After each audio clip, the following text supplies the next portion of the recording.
গতকাল রাত থেকে লাগাতার বৃষ্টির জেরে জলমগ্ন কলকাতার বেশ কয়েকটি জায়গা, যেমন Thanthania, Ganeshchandra avenue, park street, park circus, central avenue, Girish park সহ একাধিক জায়গায় জল জমার খবর আসছে কলকাতা পুরসভার কন্ট্রোল রুমে।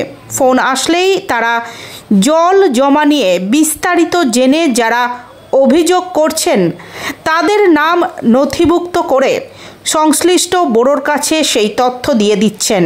ফলে কলকাতা জুড়ে নিকাশি বিভাগের কর্মীরা রাস্তায় নেমে জল নামানোর কাজ করতে শুরু করেছেন বলে আজ দুপুর 1:30 নাগাদ কলকাতা পুরসভা সূত্রে জানা গিয়েছে। বেশ কয়েকটি জায়গায় পাইপ দিয়েও জল বের করে দেওয়া হচ্ছে, আবার কোথাও কোথাও ড্রেনেজ খুলে জল বার করার চেষ্টা করছেন নিকাশি বিভাগের কর্মীরা। কন্ট্রোল রুমের মাধ্যমে কোথাও গাছ পড়ে রাস্তা আটকে আছে কিনা সেই সব নজরদারি চালানোর কাজ চলছে সর্বক্ষণ।